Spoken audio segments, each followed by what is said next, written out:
Bonjour à tous, alors aujourd'hui question assez difficile, peux-tu trouver une primitive sur 0 plus l'infini de la fonction f définie donc sur 0 plus l'infini par f de x égale exponentielle de racine carrée de x.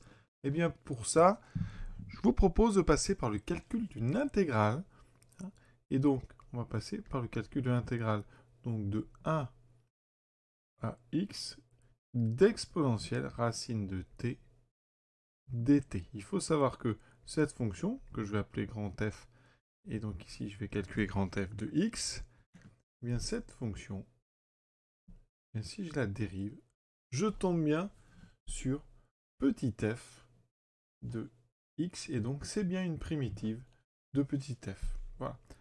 Alors comment calculer cette intégrale? Eh bien on va procéder par une intégration par partie. Alors par contre elle va être assez subtile. Et c'est pour ça que cet exercice fait partie des défis.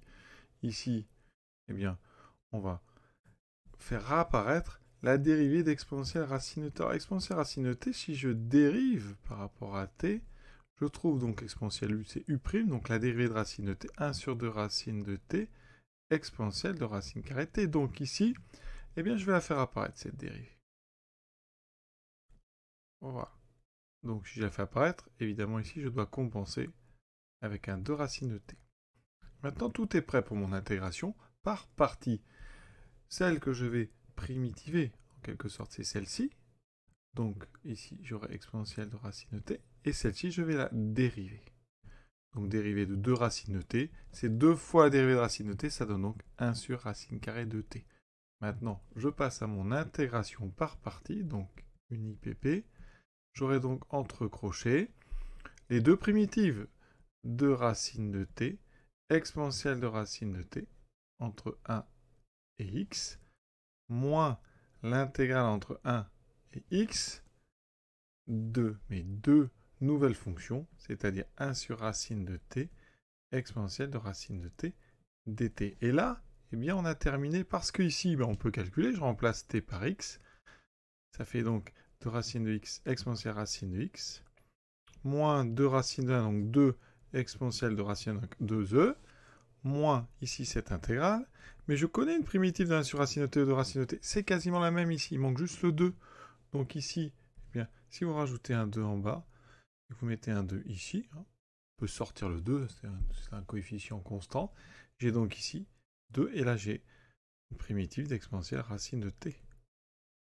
Voilà, et donc j'ai 2 racines de x, exponentielle racine de x, moins 2e, moins 2 e de racine de x, plus 2e. Voilà.